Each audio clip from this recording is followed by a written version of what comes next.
இவங்களுக்கெல்லாம் வாக்களிக்க வேண்டும் என்று நான் ஒன்றும் சும்மா கேட்கல. 5 ஆண்டுகள்ல எத்தனையோ திட்டங்களை நிறைவேற்றி தந்துட்டு தான் உங்ககிட்ட உரிமையோடு வாக்கு கேட்க வந்திருக்கிறேன். 12 தொகுதிகளுக்கும் சொல்ல நேரம் போதாது, அவ்வளவு இருக்கு சாதனைகள். இருந்தாலும் முடிஞ்ச வரைக்கும் சுருக்கமா நான் சொல்ல விரும்புகிறேன். திருவண்ணாமலை திண்டிவனம் சாலையில் புதிய பேருந்து நிலையம், இந்தியா முழுக்க இருந்து எல்லாரும் வியந்து பார்க்கிற மாடல் ஸ்கூல் கட்டடம் மற்றும் ஹாஸ்டல், எடப்பாளையம் ஏரிக்கரையில் என்னோட பேர்ல அண்மையில் திறந்து வைக்கப்பட்டிருக்கக்கூடிய மாபெரும் சுற்றுச்சூழல் பூங்கா, காய்கறி, பூ, பழச்சந்தை வளாகம், பணிபுரியக்கூடிய மகளிருக்கான தோழி விடுதி, தெப்ப திருவிழா நடக்கிற ஐயங்குளம்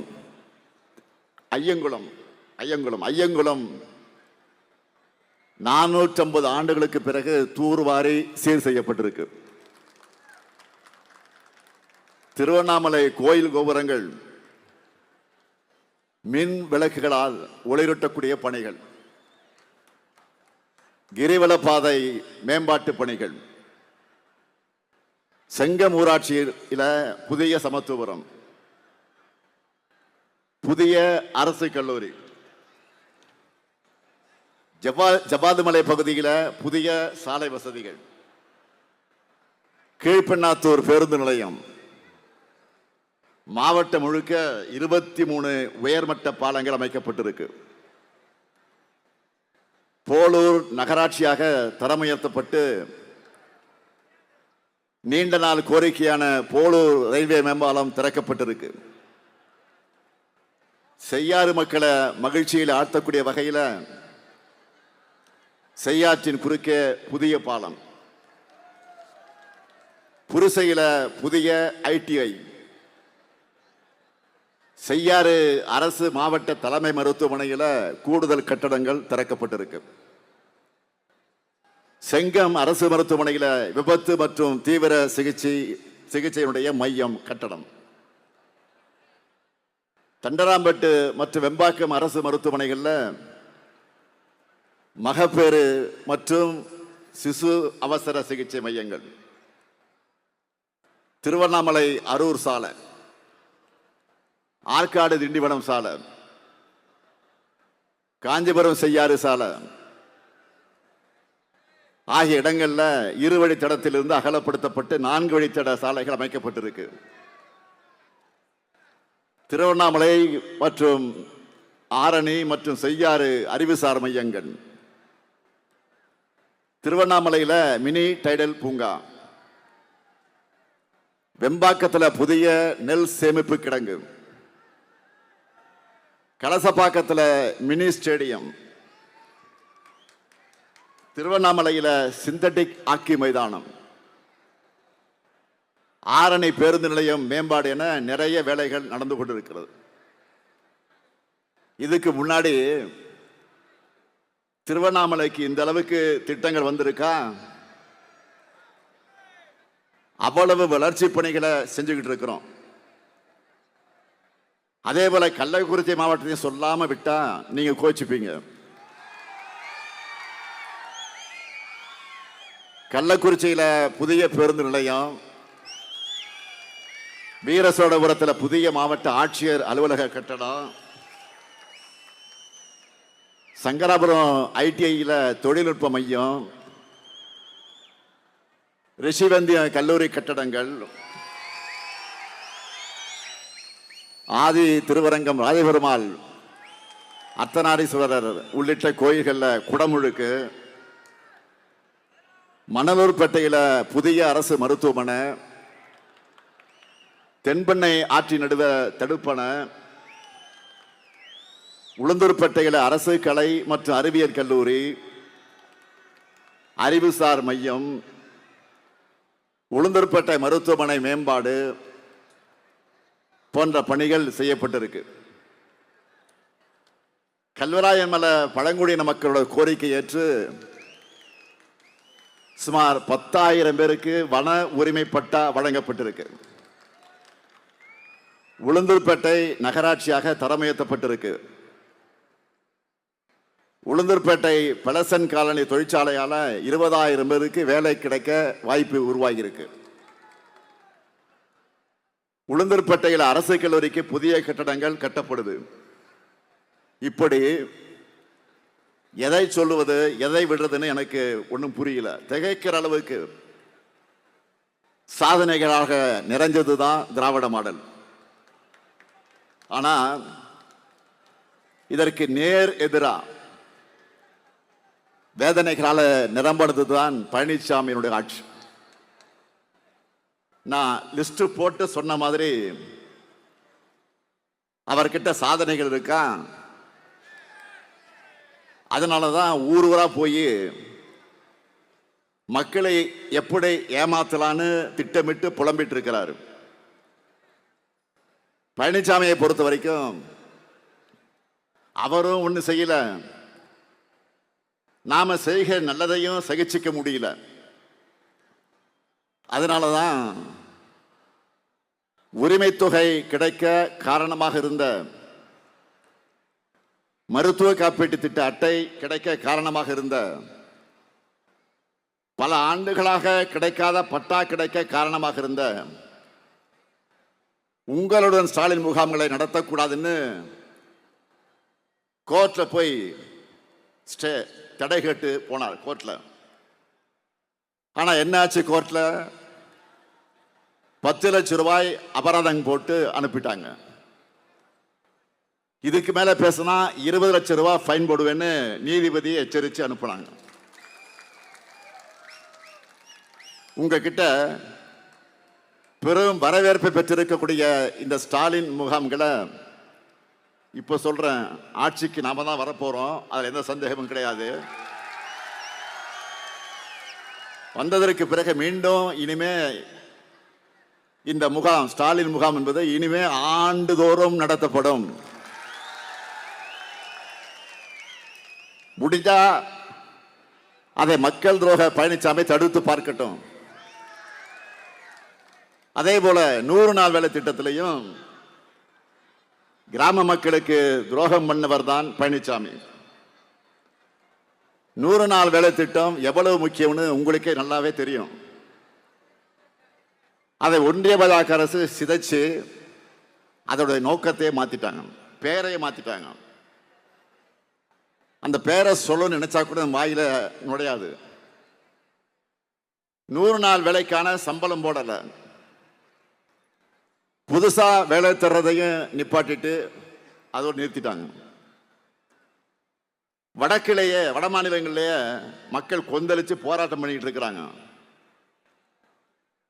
திமுக கூட்டணி கட்சிகளும் தமிழ்நாடு முழுக்க போராட்டம் நடத்தி இருக்கிறோம். ஆனா விஞ்ஞானி சயின்டிஸ்ட் பழனிசாமி இது பத்தி என்ன பேசினா தெரியுமா?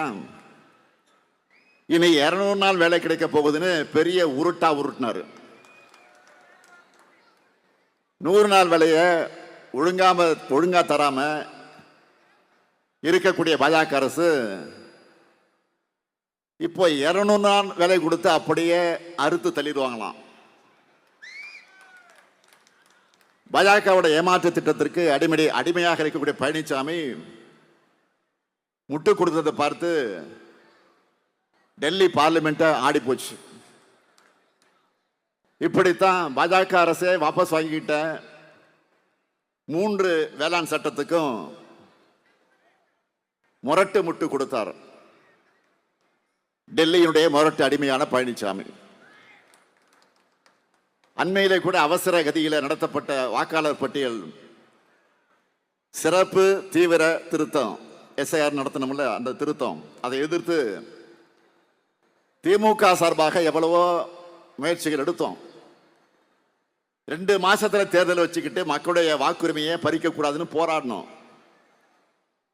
அரசு ஊழியர்களுக்கு பெரிய அளவில் கூடுதல் பணிச்சுமையும் மன அழுத்தமும் உண்டாகும் என்று கண்டிச்சோம். முடிஞ்ச வர மக்களுடைய வாக்குரிமையை களத்தில் இறங்கி காப்பாற்றி இருக்கிறாங்க. இதுல கூட பழனிசாமி என்ன சொன்னார் தெரியுமா? தேர்தலையே ஒரு மாசத்துல அறிவிச்சு நடத்துறாங்க, எஸ்ஐஆர் பணிகளை முடிக்க முடியாதா அப்படின்னு முட்டாள்தனமா கேட்டார். பழனிசாமி அவர்களை மனசாட்சியை தொட்டு சொல்லுங்க, ஏதாவது ஒரு விஷயத்திலாவது நீங்க டெல்லி ஓனர் பக்கம் நிக்காம தமிழ்நாட்டு மக்கள் பக்கம் நின்று இருக்கீங்களா? பாஜக அரசு தமிழ்நாட்டுக்கும் தமிழ் மொழிக்கும் எதிராக செய்கிற ஒரு செயலையாவது ரோஷம் வந்து கண்டிச்சிருக்கீங்களா? உலகம் எல்லாத்துக்கும் பொதுவானவர் திருவள்ளுவர். அவர் மேல காவி சாயம் பூசினாங்க. அதை எதிர்த்து பழனிசாமி ஒரு வார்த்தை பேசியிருப்பாரா? அதனாலதான் கடைசியில மக்கள் திலக எம்ஜிஆர் அவர்கள் சிலை மேலேயே காவி பெயிண்ட ஊத்துற அளவுக்கு சங்கி கலவர கும்பல் இறங்கிட்டாங்க. இந்திக்கும் சமஸ்கிருத வளர்ச்சிக்கும் பாஜக அரசு பூசணிக்காய் அளவுக்கு நிதி ஒதுக்குறாங்க. ஆனா தமிழுக்கு ஒரு பட்டாணி அளவு கூட ஒதுக்குறது இல்லை. இந்த துரோகத்தை எதிர்த்து பழனிசாமி பேசவே மாட்டார். அவருக்கு சுயமரியாதையும் கிடையாது, தமிழ் உணர்வும் கிடையாது. கீழ் அறிக்கையை ஏன் வெளியிடாம இருக்கீங்கன்னு நம்ம எத்தனை முறை பாஜக அரசை பார்த்து கேட்கிறோம். பழனிசாமி ஒப்புக்காவது, சும்மா ஒப்புக்காவது இதை பத்தி பேசி பார்த்திருக்கீங்களா? இதையெல்லாம் விட பெரிய கூத்து 2024 நாடாளுமன்ற தேர்தல் அப்போ பழனிசாமி நடத்தினது தான். என்னன்னா, பாஜக கூட்டணியிலிருந்து வெளியே வந்துட்டோம், 2026 சட்டமன்ற தேர்தலையும் பாஜகவோட கூட்டணி இல்லைன்னு வீர ஆவேசமா பழனிசாமி கொடுத்த வாக்குறுதி என்ன ஆச்சு? பச்சோந்தியை விட வேகமா பச்சை கலர்ல இருந்து மறுபடியும் காவி கலருக்கு மாறி இதுலயும் துரோகம் தான் பண்ணார். இன்னும் என்னவெல்லாம் துரோகம் பண்ணார், யாருக்கெல்லாம் துரோகம் பண்ணார்னு ஏற்கனவே நான் பெரிய லிஸ்டை போட்டிருக்கிறேன். திராவிட மாடல் அரசினுடைய சாதனை பட்டியல் மிக மிக நீளமானது. பழனிசாமியுடைய துரோக பட்டியல் அதை விட பன்மடங்கு நீளமானது. சாலமன் பாப்பையா தலைமையில் ஒரு பட்டிமன்றம் நடத்தலாம். அந்த அளவுக்கு பழனிசாமியுடைய துரோக லிஸ்ட் பெருசா போயிட்டே இருக்கும்.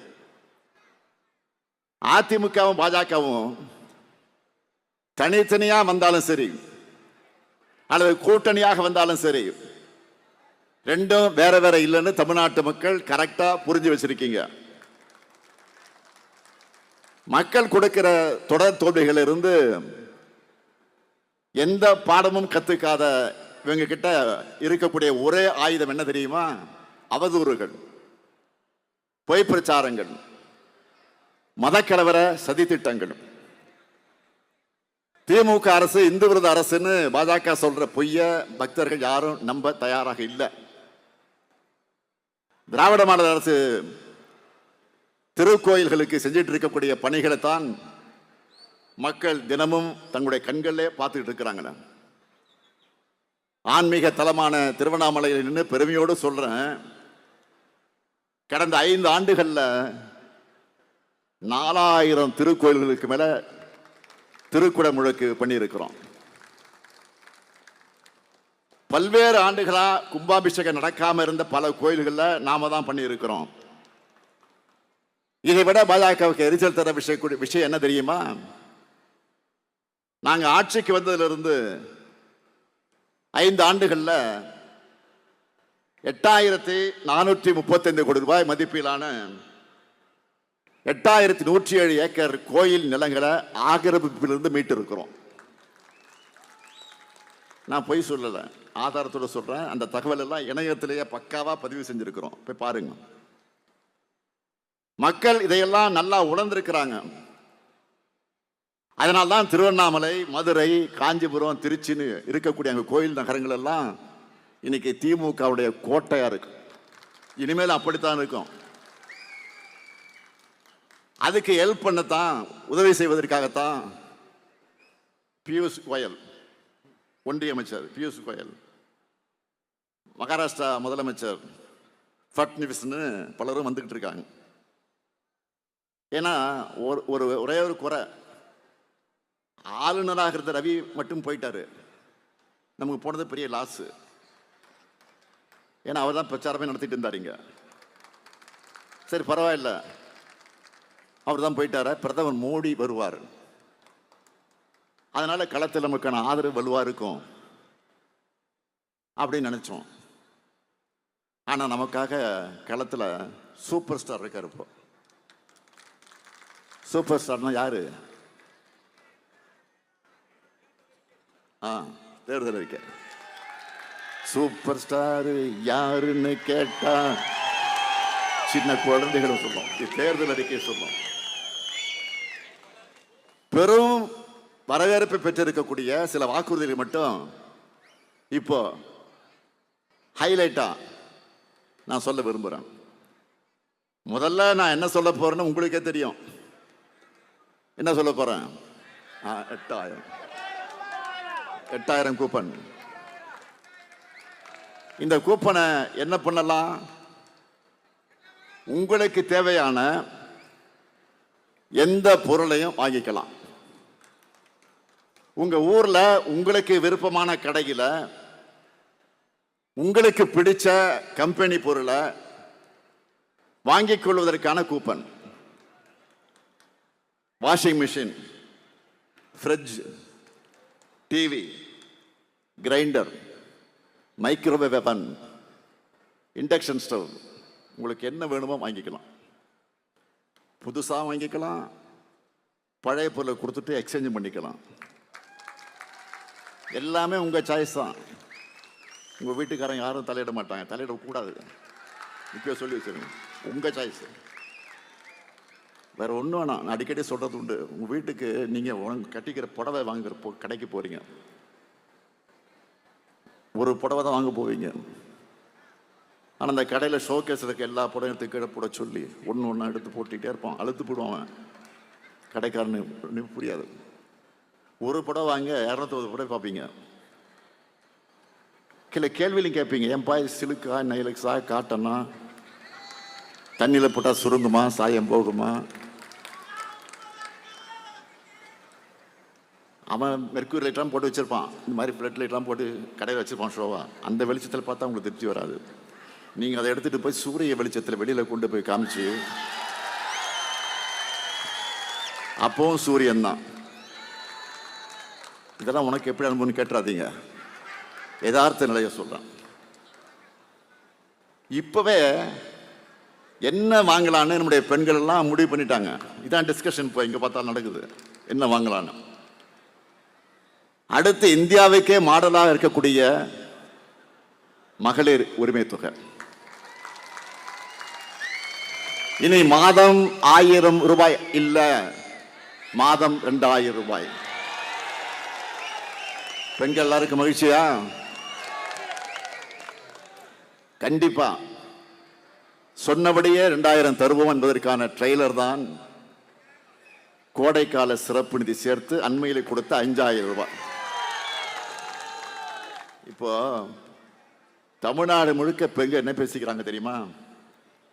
நம்ம முதலமைச்சர் ஜனவரி மாதம் பொங்கலுக்கு 3000 ரூபாய் சொல்லிட்டு கொடுத்தாரு 3000ன்னு. அடுத்த மாதமே 5000 ரூபாய் சொல்லாம கொடுத்துட்டாரு.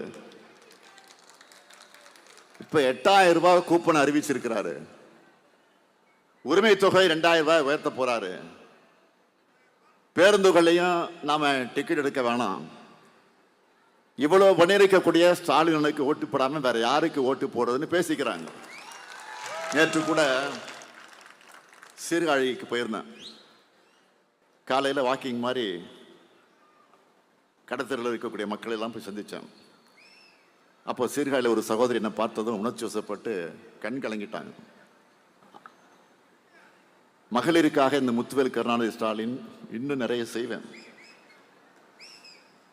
அதே போல புதுமை பெண் தமிழ் புது திட்டத்தில் கல்லூரிக்கு போகக்கூடிய மாணவர்களுக்கு இப்போ மாதந்தோறும் 1000 ரூபாய் வழங்கிட்டு வரோம் இல்லையா? இனி அதை 1500 ரூபாயாக உயர்த்தி வழங்க போகிறோம். காலை உணவு திட்டத்தை 8ஆம் வகுப்பு வரை விரிவுபடுத்த போறோம்.